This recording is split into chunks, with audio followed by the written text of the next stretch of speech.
जय मां कामाख्या। आप सभी का स्वागत है मकर राशि के जातकों।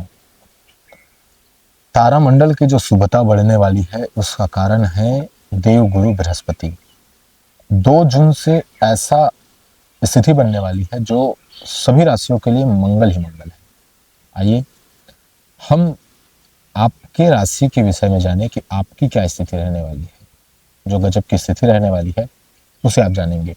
अभी आप देखेंगे कि आपका आय, career, love life, marriage life और आपका परिवार, फैमिली, आपके खुद के ऊपर हम बात करने वाले हैं। जितने भी मकर राशि के जातक हैं, ध्यान से हमारे साथ बनिए रहेगा ताकि आप सत्यता को जान सके और अपना मार्ग चुन सके।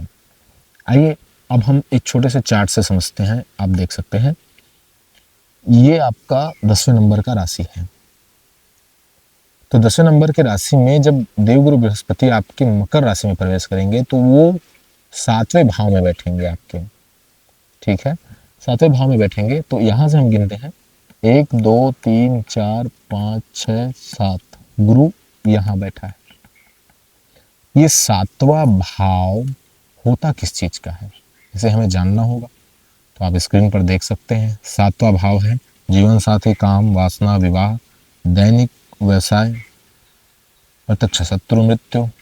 तो आपने देखा कि ये जो 7वां स्थान है ये जीवन साथी, विवाह का है। शुभता देने वाले मृत्यु और प्रत्यक्ष शत्रु को तो आप हटा दीजिए, शत्रु आपसे भी टिक नहीं पाएंगे। मृत्यु की तो बात ही अलग है। मगर जिसका विवाह नहीं हो रहे हैं मकर राशि के जातक, जिसके विवाह में प्रेम की कमी है, आप समझ सकते हैं, वासना, काम, वासना, ऐसे प्रेम की कमी है, ऐसे चीजों को गुरुदेव जो है अपने ढंग से शुभता से भर देंगे। जो विवाह नहीं हो रहे उनके घर में मंगल कार्य होना है, विवाह का पूरा पूरा योग बनेगा। क्योंकि गुरु ही, देखिए डबल पॉइंट ऐसा है कि गुरु ही है जो विवाह कराता है, गुरु ही है जो दाम्पत्य जीवन में लेके जाता है। तो गुरु जब यहाँ बैठा है तो जो विवाह की जो समस्याएं हैं ना, मैरिज लाइफ की, वो खत्म होती दिख रही है, पूरा पूरा खत्म होती दिख रही है 2 जून से अक्टूबर तक। 4 महीने के अंतर्गत पूरा क्लियर हो जाएगा, आपका विवाह का योग बन जाएगा। जो भी कमी थी विवाह में प्रेम का वो भी आपको देखने को मिल जाएगा और प्रत्यक्ष जो शत्रु थे वो भी हार जाएंगे। ऐसी जो चीजें हैं आपके लाइफ में होने वाली है। अब हम आगे बात करेंगे स्टेप बाय स्टेप, क्योंकि बहुत सारी बहुत बेहतरीन बेहतरीन पॉइंट है जिस पॉइंट को हमें समझना पड़ेगा। तो ये इस भाव में बैठे हुए हैं गुरुदेव। और 7वें भाव से गुरुदेव 5वें भाव में अपना दृष्टि डालते हैं। उनका 3 दृष्टि होता है गुरुदेव का, 5वां, 7वां और 9वां। तो अब देखते हैं हम उसकी तीनों दृष्टि कहाँ कहाँ पड़ रही है। ठीक है, तो यहां से हम गिनते हैं 1 2 3 4 5। ये जो 12 नंबर लिखा है ये एकादश भाव है। एकादश भाव शुभ भाव है। आप स्क्रीन पर देखेंगे कि एकादश भाव में क्या क्या होता है। देखिए आय, लाभ, उपलब्धि, मनोकामनाओं की पूर्ति, ज्येष्ठ भ्राता, पुत्र वधू। आप देख सकते हैं कि आय का स्रोत अभी गुरुदेव खोलने वाला है, क्योंकि धन देने वाले हैं गुरुदेव धन देने वाले। उपलब्धि आपकी कराने वाली है, किसी भी चीज में ऐसा दिखाई पड़ रहा है कि उपलब्धि आपको मिल सकती है। आपका लाभ का भाव है वो, है ना, वो लाभ का भाव है। मनोकामना की आपकी सिद्धि हो सकती है, जो आपकी मन में थी वो आपको मिल सकती है। इस भाव में गुरुदेव बैठे हैं। तो ये चीजें कब होगी? जब आप में शुद्धता हो, आप में पवित्रता हो। जैसे गुरु देव पवित्र है, जो उच्च के हमारे गुरु बृहस्पति है वो शुद्धता है। तो अभी शुद्धता को बना करके आपको चलना पड़ेगा। जितने भी मकर राशि के जातक हैं बड़े ध्यान से सुनिए। अब हम यहां से 7वीं दृष्टि को देखते हैं कि वो कहाँ देख रहे हैं। 7वीं दृष्टि में 1 2 3 4 5 6 7। आपके लग्न को देखें, प्रथम भाव। तो जब प्रथम भाव को देखें तो क्या होता है? तो शरीर, रंग, आकृति, रूप, ज्ञान, बल, मस्तिष्क, विवेक। मस्तिष्क को आपके मजबूत करने वाले हैं, मतलब नई नई आइडिया। शरीर में एक ऐसी खूबसूरती, एक ऐसा ओज और सभी रोगों का विनाश गुरुदेव करने वाले हैं, विवेक देने वाले हैं, मस्तिष्क में विवेक देने वाले हैं। गुरुदेव आकृति को आपकी पूरे चेंज करने वाले हैं। बल ज्ञान रूप आपको गुरुदेव देने वाले हैं। इस भाव में बैठे हैं मतलब 100% है, उच्च के गुरु है, इसलिए बार बार 100% शब्द का यूज किया जाएगा, क्योंकि उच्च के गुरु हैं तो उच्च के गुरु का काम ही होता है कि उच्चतम चीजों को देना। इस बात को ध्यान में रखिए। तो गुरु का काम ही है उच्चतम चीजों को देना। तो उच्च के गुरु के होने के कारण वो आपको देने वाले हैं।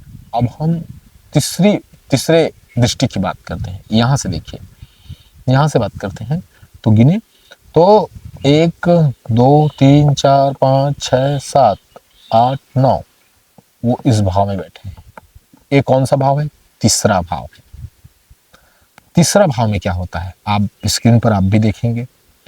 छोटे भाई बहन, स्वयं का पराक्रम, धैर्य, आयु, माता की मृत्यु, ये जो भाव है तो अभी स्वयं का पराक्रम, छोटे भाई बहन का आपको साथ देना पड़ेगा, धैर्य धारण करके रखना पड़ेगा, क्योंकि गुरुदेव आएंगे तो धैर्यता प्रदान करेंगे।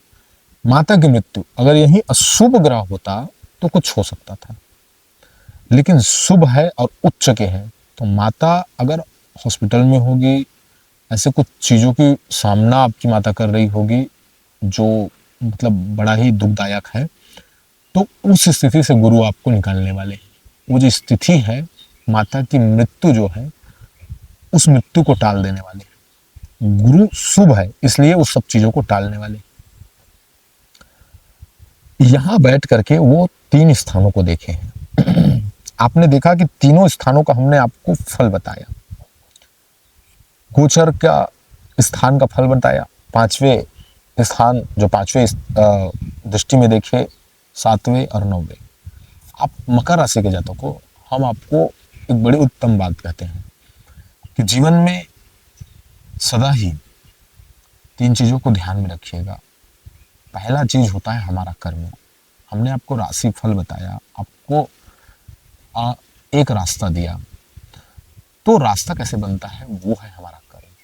ये राशि फल कैसे बना? हमारे कर्म से ही बना। तो अपने कर्म को उच्च और श्रेष्ठ रखना।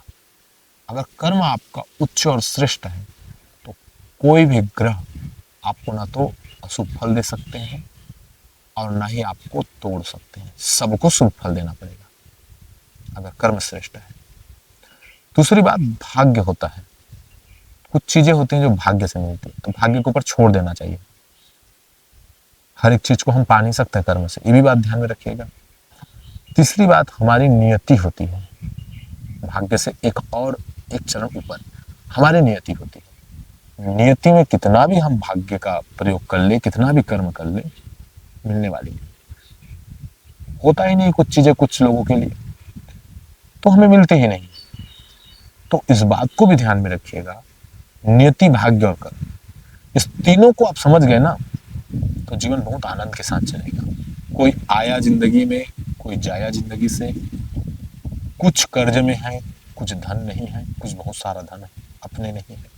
ये जो जितनी भी शिकायतें होगी सब खत्म हो जाएगी। इसी प्रकार से हम आपको मार्ग देने का प्रयास करेंगे। और हम क्या, भगवती आपको मार्ग देगी, माँ कामाख्या आपको मार्ग देगी।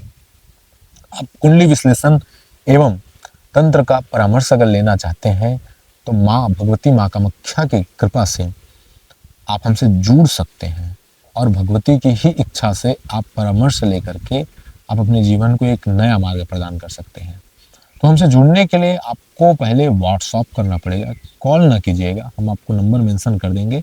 और जो चार्ज है, जो राशि है हमसे विश्लेषण के लिए, वो आपको मैसेज में बताया जाएगा कि कितना चार्ज है और क्या विधि है।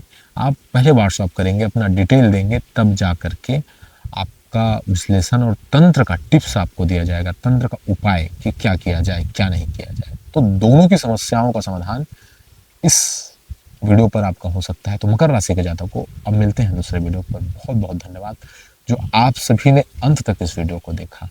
जय मां कामाख्या।